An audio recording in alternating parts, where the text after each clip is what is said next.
नमस्ते, मैं हूं पल्लवी और आप देख रहे हैं भारत एक नई सोच। उड़ीसा की तस्वीरें हम लोगों को बहुत मार्मिक कर रही हैं। जो तस्वीरें आ रही हैं बालासोर से, वो आप देखिए।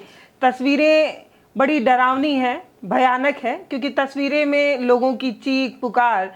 बालासोर में पटरियों पर रोटी के टुकड़े, चिप्स पैकेट, ये सारी चीजें नजर आ रही हैं, लोगों को बहुत डरा रही हैं। आप देखिए तस्वीर में बॉटल भी आपको सब तरफ नजर आ रहा है, कहीं बैग बिखरे पड़े हैं, कहीं लोग बिखरे पड़े हैं। ये तस्वीरें लोगों को बहुत डरा रही है। इसमें से एक तस्वीर जो और ज्यादा मार्मिक कर रही है वो ये कि कुछ लोग अपने परिजनों को लाशों के बीच ढूंढ रहे हैं, जिनकी मंजिल कहीं थी, कहीं पहुंचना था। 2-2 घंटे, 3-3 घंटे लाशों के बीच में लोग अपने परिजनों को ढूंढने की कोशिश कर रहे हैं। अब ये पूरी तस्वीर आपने देखी, 2-3 दिनों से लगातार वायरल है। तस्वीरों में एक बुजुर्ग पिता अपने एक बच्चे को ढूंढते नजर आ रहे थे, रोते नजर आ रहे थे। बहुत सारे लोग चीख रहे हैं, चिल्ला रहे हैं। 300 लोगों की मौत बताई जा रही है। आंकड़े लोगों को डरा रहे हैं। 1000 लोग गंभीर रूप से घायल हैं, यह आंकड़ों में बताया जा रहा है। तस्वीर और भी भयानक हो सकती है, क्योंकि लगातार लोगों की मौतों का आंकड़ा बढ़ते जा रहा है। अब ये जो पूरी कहानी हुई है, इसमें 2 चीजों पर बहुत चर्चा हो रही है। एक, सुरक्षा कवच, क्योंकि उसको लेकर डंका भी पीटा गया। ये बताया गया कि सुरक्षा कवच आ जाने के बाद से रेल हादसे कम हो जाएंगे, नहीं के बराबर होंगे। इस तरीके की चीजें बताई गई।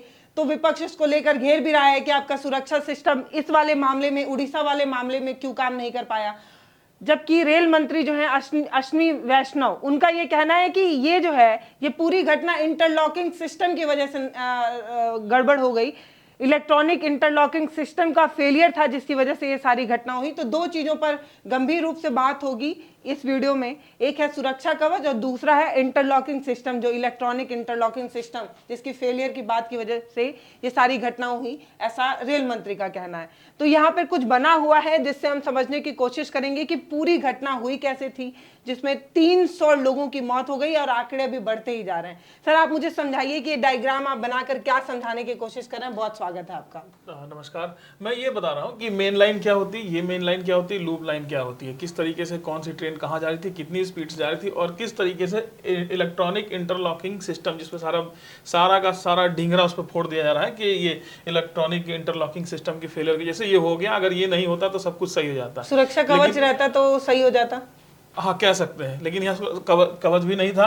ऐसा कवच के लिए मोदी जी ने पहले ही पीठ थपथपा लिया। आप जानती ही हैं कि वो एक हाथ में माइक और एक हाथ में अपना ही ऐसा पीठ थपथपाते रहते हैं, तो अपनी तारीफ। तो भैया कवच सिस्टम का काम पूरा नहीं हुआ, पहले उन्होंने सारा ढिंडोरा पीट दिया। फिलहाल इसको मैं समझना चाहेंगे इलेक्ट्रॉनिक इंटरलॉकिंग सिस्टम कैसे काम करता है, कैसे ये फेल हुआ, और कवच होता तो कैसे ये घटना शायद इस तरीके की नहीं होती, बच जाती। ठीक है, तो यही है। पहले तो इसको देखिए, बड़े आराम से समझना होगा। बहुत से दर्शकों को पता होगा, बहुत से दर्शकों को नहीं पता होगा कि मेन लाइन क्या होती है, लूप लाइन क्या होती है ना। ये रेल की पटरी है दोस्तों, जिससे हम आपको समझाने की कोशिश कर रहे हैं कि उस दिन असल में हुआ क्या था। देखिए, बताइए। ये देखिए, ये इस तरह का सिस्टम जहां मेन लाइन और लूप लाइन दोनों मिलती है, वो सिर्फ किसी ना किसी स्टेशन पे ही होता है।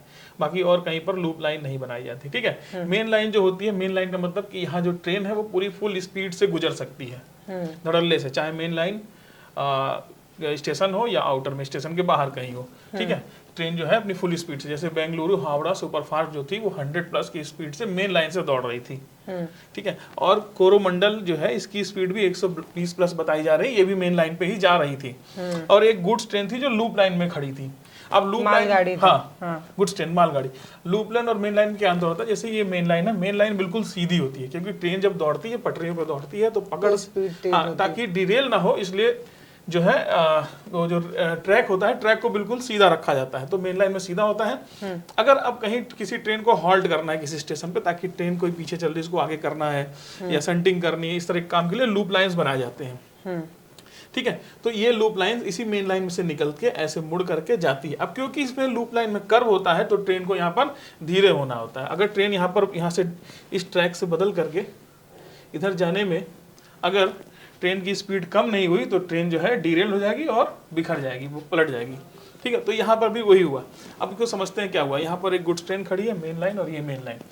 कोरोमंडल एक्सप्रेस जो थी वो इस डायरेक्शन में आ रही थी। ठीक है, और बेंगलुरु हावड़ा सुपरफास्ट इस डायरेक्शन में आ रही थी, लोगों को पता होगा। और गुड्स ट्रेन इस डायरेक्शन की तरफ फेस करके, मतलब इसका इंजन इधर की तरफ था और जो गार्ड होता है, गार्ड का केबिन पीछे की तरफ था। अब होता क्या है, कोरोमंडल एक्सप्रेस जिस तरफ जा रही थी उसी तरफ मुंह था मालगाड़ी का। हाँ। अब यहाँ पर देखिए ये सिग्नल है, सिग्नल में दो ग्रीन और रेड होता है, ठीक है। अब देखिए, अब कायदे में कहा जा रहा है सिग्नल हरा था। सिग्नल हरा होने का मतलब, ये पहले पॉइंट समझ लेते हैं, इसको बोलते हैं इस एरिया को पॉइंट, जहां मेन लाइन और लूप लाइन का जॉइंट होता है उसको पॉइंट बोलते हैं। पॉइंट कैसे फंक्शन करता है, इसको हम एक जगह छोटा सा यहाँ बनाते हैं। जैसे ये मान लीजिए आपकी मेन लाइन है, ठीक है, और ये आपकी एक लूप लाइन है, ठीक है, और यहाँ पर एक मोटर लगा होता है, ठीक है, जो मोटर इन दोनों पटरियों को कनेक्ट करता है, इसको लूप लाइन की ट्रैक को कनेक्ट करता है। अब पहले इसको क्या बोलते हैं, इसी को हम बोलते हैं पॉइंट। आपने कभी रेलवे में सुना होगा नाम पॉइंट्समैन का, कभी सुना है? एक अपॉइंटमेंट होती, भर्ती निकलती है, पॉइंट्समैन की भर्ती होती है। पॉइंट्समैन का काम क्या होता है, पहले के जमाने में हम लोग देखते थे, जब पहले के टाइम में जो ये रेलवे स्टेशन होता था, मान लीजिए यहाँ रेलवे स्टेशन है, ये है ना, ये मान लीजिए रेलवे स्टेशन है, तो रेलवे स्टेशन से पहले जहाँ ये लूप लाइन शुरू होता था, है ना, इसके पहले यहाँ केबिन्स बनाई जाती थी, छोटा छोटा एक एक कमरे का, एक एक कमरे का केबिन होती थी। इस केबिन में पॉइंट्समैन रहते थे, और जब स्टेशन मास्टर बोलता था जाओ पॉइंट चेंज करो, तो यहाँ मैनुअल सिस्टम होता था, इस तरीके से लीवर एक बड़ा सा ऐसे निकला होता था, तो पॉइंट्समैन ऐसे इधर खींचता था। पुरानी पिक्चरों में देखा भी गया है इसको, वो जाता था, कभी देखा गया होगा कि वो पुरानी फिल्म में, एक बार हमने एक मिथुन की फिल्म भी देखी थी कि मिथुन ट्रेन पलट ना जाए इसलिए इसको जा करके, और ट्रेन गुजरती रहती है, वो पकड़ के खींचे रहता है, पॉइंट खराब हो जाता है। तो इसमें क्या होता है कि जब इसको खींचा तो ये पॉइंट जो है, जैसे मैं ये बता रहा था आपको, है ना, ये इसको मेन लाइन को छोड़ देगा, मेन लाइन को छोड़ के नीचे आ गया, है ना, तो अब जो इधर से ट्रेन आ रही, अब ये मेन लाइन को छोड़ दिया तो ये ट्रेन सीधे इधर निकल जाएगी मेन लाइन फुल स्पीड पे, ठीक है, और इसका सिग्नल हरा रहेगा, ग्रीन, ठीक है, मेन लाइन का। लेकिन अगर फिर इसको लीवर को इधर किया तो ये आपका जो है लूप लाइन, ये आके इससे टच हो गया मेन लाइन से। अब जो ट्रेन सीधे जाने के बजाय इसका सिग्नल रेड हो जाएगा मेन लाइन का, और इसका जो सिग्नल है वो ग्रीन हो जाएगा लूप लाइन का, और ट्रेन जो है ऑटोमेटिक इधर की तरफ चली जाएगी लूप लाइन पे। तो इधर का हो गया, तो इसका रेड है, तो जो ड्राइवर है लोको पायलट, उसको पता चल गया कि भैया हमको मेन लाइन का सिग्नल बंद है, तो ट्रेन की स्पीड हमको कंट्रोल करनी है, कम करनी, हाँ, तो वो ट्रेन की स्पीड कम करेगा और लूप लाइन में अपना आ जाएगा, ठीक है। अब ये सिस्टम होता है, और इसी को कहते हैं अब ये क्या हो गया, अब ये मैनुअल सिस्टम हटा दिया गया कि हाथ से ऐसे ऐसे करना, केबिन सिस्टम खत्म, अभी हटा दिया गया। अब स्टेशन मास्टर को यहाँ पर स्टेशन पे ही दे दिया गया है ना, एक रूट रिले सिस्टम होता है, उसको दे दिया गया है। अब वो क्या करते हैं, रिले स्विच होता है, उसको किया, यहाँ पर मोटर लगा हुआ है, मोटर जो है चालू हुआ और इसने लूप लाइन को मेन लाइन में चिपका दिया, तो लूप लाइन मेन लाइन में चिपकी तो ट्रेन आपकी इधर आ गई, फिर उन्हें स्विच घुमाया तो ये हट गई, तो ट्रेन उधर चली गई। तो अब ये इलेक्ट्रॉनिक इंटरलॉकिंग सिस्टम कैसे काम करता है कि मान लीजिए अगर लूप लाइन सेट है, इसी की जिम्मेदारी बताई जा रही है, इंटरलॉकिंग सिस्टम की वजह से ये पूरी घटना हुई है। तो अब बताइए काम कैसे करता है, डीवाईसी पे फोड़ा जा रहा है। अब इनका कहने का मतलब है कि इसकी फेलियर हो गया। इसका फेलियर कैसे हुआ, ये काम कैसे करता है कि अगर लूप लाइन सेट कर दिया स्टेशन मास्टर ने, तो मेन लाइन का सिग्नल रेड हो जाएगा, ये आपका ग्रीन है, ये रेड हो जाएगा, ठीक है। और अगर मेन लाइन सेट किया है, मतलब लूप लाइन हटा दिया, यहाँ से इधर आ गया, और ये मेन लाइन सेट है तो ये ग्रीन हो जाएगा, तो ड्राइवर स्पीड लेगा। आसान भाषा में समझिए कि अगर यहाँ पर ग्रीन सिग्नल है तो गाड़ी सीधे मेन लाइन से जाएगी, ना कि लूप लाइन में आएगी, ये जो पटरी है वो नीचे हो जाएगी, और जो भी ट्रेन यहाँ पर आ रही होगी, कोरोमंडल की जगह कोई भी आ रही होगी, तो वो आगे बढ़ जाएगी। लेकिन अगर ये रेड है, है ना, अगर ये रेड है तो ये जो है लूप लाइन की पटरी मेन लाइन पे से इधर की तरफ जाके चिपक जाएगी और ट्रेन जो है जैसे लूप लाइन निकल जाएगी। तो ये सिस्टम था। अब इसमें यहाँ पर क्या हुआ कि उस दिन गड़बड़ी क्या हुआ, ये उस दिन गड़बड़ी ये हुआ कि लूप लाइन सेट था। लूप लाइन सेट होने का मतलब कि ट्रेन को लूप लाइन पे आने का था, लेकिन यहाँ सिग्नल रेड के बजाय ग्रीन रह गया था, जिसकी वजह से कोरोमंडल के ड्राइवर को लगा कि मैं मेन लाइन पे सेट हूं, मुझे फुल स्पीड से लेकर के गाड़ी को निकल जाना, इसलिए वो 120 की रफ्तार से गाड़ी दौड़ी जा रही। ड्राइवर को ने देखा ग्रीन सिग्नल है, मुझे मेन लाइन मिला हुआ है, मैं फर्राटे से निकल जाऊंगा, लेकिन यहाँ पर लूप लाइन सेट था और गाड़ी ने टर्न लिया और गुड्स ट्रेन के पीछे से लाकर टक्कर मार दिया और ये पूरी गाड़ी क्रैश हो गई। इसका पिछला डिब्बा जाके इस तरफ की डाउन लाइन में चला गया, जहां पर बेंगलुरु हावड़ा एक्सप्रेस सुपरफास्ट जा रही थी और उससे टकरा गई। तो ये समझिए सदी का सबसे बड़ा हादसा इस तरह से हो गया। अच्छा, अब कवर सिस्टम अगर होता तो ये हादसा नहीं हो सकता था। और कवर सिस्टम पर इतनी बातें की गई, न जाने कितना बैनर वैनर चिपकाया गया, लेकिन कवर सिस्टम यहाँ पर था ही नहीं। सोचिए कि जो चीज अभी ग्राउंड में मार्केट में आई नहीं, उससे पहले उस पर इतना जो है प्रचार प्रसार किया गया। अब ये बताइए, ये सब चीजें हटाइए, मुझे बताइए अगर कवच सिस्टम होता। हाँ, कवच सिस्टम कैसे काम करता है देखिए, मैं इसी को थोड़ा सा सही कर दूं तो क्या ये हादसा नहीं हो सकता था, ये समझने की कोशिश करेंगे। पहली बात तो ये कि अभी ये जो चीजें बताई गई हैं इसमें भी कई पॉइंट है जिस पर आपका ध्यान आकर्षित किया जा सकता है कि जब ये ग्रीन लाइन थी, इसका मतलब कि गाड़ी यहाँ से गुजरनी थी। गाड़ी की स्पीड भी 120 प्लस बताई जा रही है, कई जगह 130 भी बताई जा रही है। गाड़ी यहाँ से गुजरनी थी, लेकिन ये लूप लाइन जो है वो सेट थी और यहाँ पर खुद से जो है वो एक मालगाड़ी खड़ी थी। तो अगर मान लीजिए गाड़ी आगे गुजर जाती तो ठीक था, लेकिन अगर यहाँ पर रेड भी हो जाता तो भी तो ये जो कोरोमंडल एक्सप्रेस है वो आके इस पे टकराती। हाँ। लेकिन तब तस्वीर उतनी भयानक नहीं होती, तो ये ड्राइवर सावधान हो जाता, लोको पायलट सावधान हो जाते हैं। अभी बताइए कवच है वो कैसे काम करता है। एक मैं देखा था डिस्कवरी पे था, एक सीरीज चलती थी सेकंड्स बिफोर डिजास्टर, मतलब घटना के पहले के कुछ सेकंड वो करके दिखाते थे उस एपिसोड में। तो उसमें एक बहुत बड़ी चीज बात की, किसी दुर्घटना के पहले घटनाओं का एक बहुत बड़ा सिलसिलेवार तरीका होता है। अगर उन घटनाओं को रोक दिया जाए तो दुर्घटना को हम रोक सकते हैं होने से। घटनाओं का सिलसिलेवार एक तरीका होता है। तो इसमें भी यही हुआ, कुछ ना कुछ और भी घटनाएं हैं। क्यों ऐसा कैसे सिस्टम है कि भाई देखिए, होता क्या है कि कभी कभी ये फॉल्ट होता है कि यहाँ स्टेशन मास्टर ने सेट किया और लूप लाइन, लेकिन यहाँ पर गिट्टी फंस जाती है तो लूप लाइन में सेट नहीं तो स्टेशन मास्टर को पता चल जाता है गिट्टी फंस गई, पॉइंट्स बना के खाली करता है, गिट्टी हटाता है, फिर वो सेट हो जाता है, ट्रेन आ जाती है। लेकिन ये सब फेलियर क्या हुआ, कहाँ किस नशे में धुत थे सारे एम्प्लॉई। ये सिर्फ सिस्टम पे हम नहीं कह सकते हैं कि सिस्टम खराब है कि नहीं, यहाँ मैनुअल फॉल्ट हुई है, इस चीज को मानना पड़ेगा। खैर, अगर कवच होता तो क्या होता। कवच देखिए काम कैसे करता है, पहले इस लाइन में समझते हैं। मान लीजिए एक ट्रेन इधर से आ रही, ट्रेन ए और ट्रेन बी।